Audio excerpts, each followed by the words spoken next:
Hi, everybody. I have been thinking about recording this, and I'm actually doing this in my dining room, which I've never done before. So hopefully the sound and the quality is good.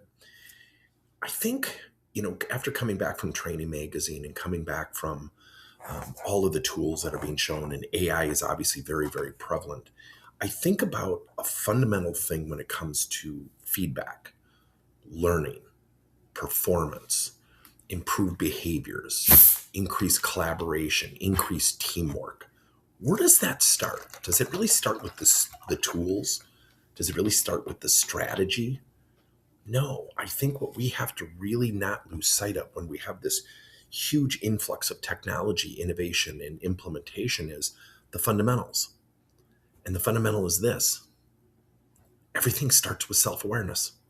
And I gave this example. I got this question in my session in Florida this past week, and somebody asked me about a tool, and we were asking about certain things. And I said, you know, she wanted to know, do you think AI will replace human-based coaching? I said, no, I think it's going to accelerate it. And I said, and I build AI tools, so I'm going to benefit on both sides of the equation. So this isn't a skewed answer. I said, but think about it fundamentally. If 85% of people lack self-awareness, if people are resistant to feedback and they've never taken training on how to seek and accept feedback professionally, that is at the foundation of something called self-awareness. It is the major component of EQ or emotional intelligence. So, with that being said, what happens when we give our people feedback? They nod. Yeah, okay. That doesn't mean they agree. It doesn't mean they're even accepting feedback. So, is that employee honestly going to say, boss, my attitude sucks and my motivation is waning and I am undermining teammates left and right without your knowledge? I need an AI tool. It's not going to happen. Even though the AI is fantastic and we build interactive AI tools. So we have to not lose sight of the fundamental component of self-awareness. So let me give you an example. One of the things that we've been building is something called Sales Aware. And I will be transparent. For 30 plus years, I have stayed away from sales organizations as much as I can. Here's why. I get it all the time. Well, you don't understand our industry. And it is deflection. It is pushback. It is resistance. And I always tell people, when you point at me, remember there's three fingers pointing back at you. And the reason people do that is sales is hard. I'm in sales. Even though I do coaching, I've got to go sell. Full-time sales job, I don't know if I'd be very good at it. I don't know if I'd have the temperament for it because it's hard. You get ghosted, there's rejection. You can do the greatest presentation. The customer can love you and love your solution, and their budget gets cut. On paper, you're deemed a failure. It's a tough job. So we come up with our own barriers, our own protective narratives. And I'll prove it to you. When was the last time a salesperson came into your office or organization and said, wow, I was terrible on that sales call. I asked all close-ended questions. I didn't listen. Matter of fact, I interrupted the customer like 13 times. And I don't know our products very well. And I bet you're laughing. But what do we hear?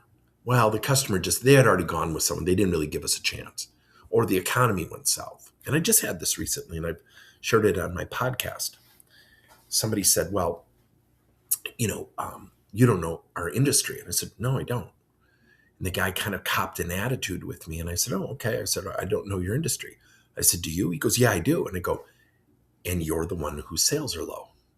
And he just stopped.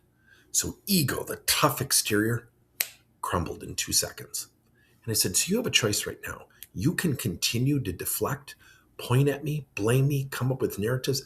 I said, quite frankly, I don't give a crap. The fact of the matter is, I am here to help. If you don't want the help, just raise your hand and say, I don't need help. But you better hit your damn numbers, because you just said to everybody in this room, I don't need help. So the ball's in your court. What do you want to do? Silence, which I'm sure felt like an eternity to everybody in the room. And he goes, well, now you're bringing up a great point. I said, look, I'm not trying to be a jerk. But if you just get that curtain down and lower that wall of defensiveness, I said, I'm with you, man. Don't forget, I'm in sales. And I said, can I ask you a question? He said, sure. I said, do you get a base salary? He said, yeah. I go, I don't.